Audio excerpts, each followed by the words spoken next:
Okay, so now for question 4, we're first going to write out our domain and our range of our parent function before we find the inverse function.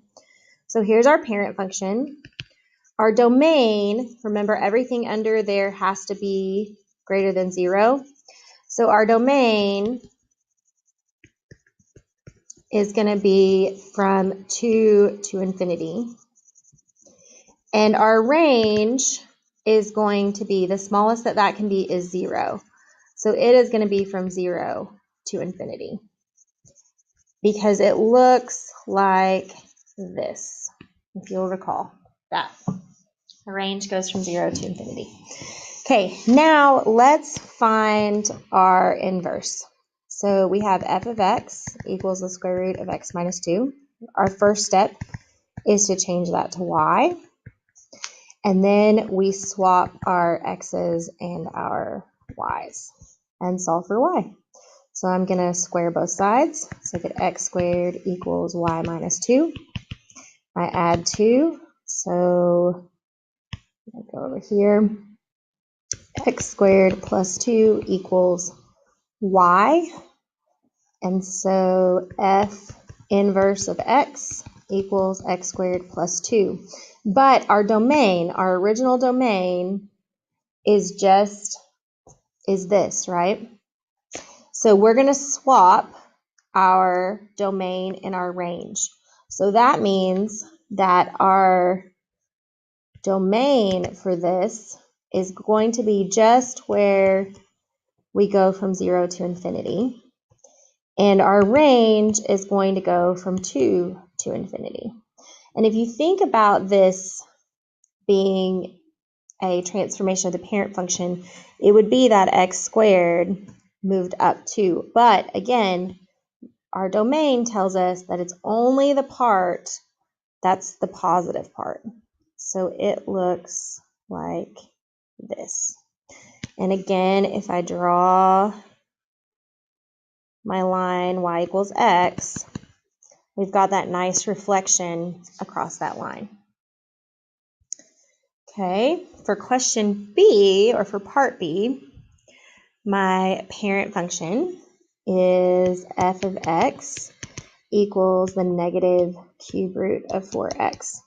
The domain and range on this, remember this is a cube root, so when we have an odd function, we don't have any restrictions on our domain and range.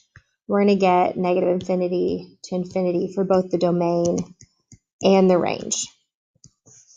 So now we're going to go through our steps of finding our inverse. I'm going to change that to y equals negative cube root 4x, or 4x. And then we swap our x and our y. So x equals negative cube root of 4y. We're going to multiply by negative 1. Negative x equals the cube root of 4y. And then we're going to cube both sides. So negative x cubed equals 4y. And we divide by 4. So 1/4, negative 1/4 x cubed equals y. And then finally, we're going to put that back into function notation. F inverse of x equals negative 1/4 y x cubed. And that's your final answer. And I really, and then your domain and your range on this are still negative infinity to positive infinity. And what this looks like is it looks like that cube root on its side. And we would have our cube root on its side going that way for our parent function, with still that reflection across y equals x. You like that straight line? All right, now with example 5, I really am not worried about this graph. We're going to use composition. So a composition, if you'll remember, is like f of g of x or g of f of x, like that. These are also written FOG and GOF. So when you're verifying inverse functions, you're going to take the composition. So it's going to be f of f inverse of x and f inverse of f of x. And when you simplify those should simplify to just x after they're simplified. This is how you verify inverses, is by taking those composition functions. So this first asks us to find the inverse of f of x. So we got y equals 2x plus 5. We swap. I'm going to swap it now and say x equals 2y plus 5. X minus 5 equals 2y. And then we divide everything by 2. So we get 1/2 x minus 5/2 equals y, which is the inverse. So now, how do we do these composition functions? Well, we're going to do f of f inverse. So that means that I'm going to take my inverse function and plug it into my x on my original. So I'm going to write this as f of f inverse of x. We got a 2 and a plus 5 out here. And so this whole green function I'm going to plug in, 1/2 x minus 5/2.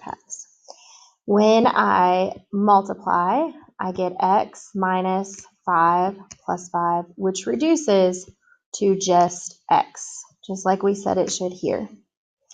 Now I'm going to check it the other way, and I'm going to do f inverse of f of x. So I'm going to have my 1/2, and then I'm going to plug in my original function for x, and then I have my minus 5/2 out here. So now when I distribute this, I'm going to have x plus 5/2 minus 5/2. Those are going to cancel again, so that I am just left with x. So that this is, in fact, the inverse of this. Now, let me draw this line right here that kind of delineates where we're going. And question B says, are these two functions inverses? Well, we're going to try it out. We're going to take f of g of x. When we do that, I'm going to make g of x blue, f of x is green. So I'm going to get the square root of x minus 5 squared plus 5. Okay. The problem is that you have to FOIL this. Square root of x minus 5 squared is not the square root of x squared minus 5 squared. No, no, no. You have to FOIL this. So square root of x minus 5 times square root of x minus 5. And then we have our plus 5 out here. So then when we FOIL this out, we get x minus 10 root 5 plus 25 plus 5, which does not get us anywhere close to x. This does not equal x, so no, they are not inverses. Okay, finally, example 6. So this is basically rewriting a formula. When we rewrite a formula, we are finding the inverse. That's what it means. It says the sculpture artist is making an ice sculpture of the earth for display. He created a mold that can hold 4.5 liters of ice. This is the volume of the mold.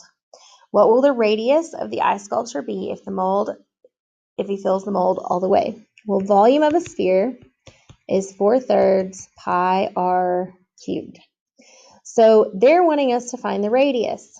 So what we're going to do is we're going to solve for r. We're going to do that by multiplying by 3/4. So we're going to get 3/4 v equals pi r cubed. Then we'll divide by pi. Whoops, I don't know where that line came from. So we get 3/4 pi v equals r cubed.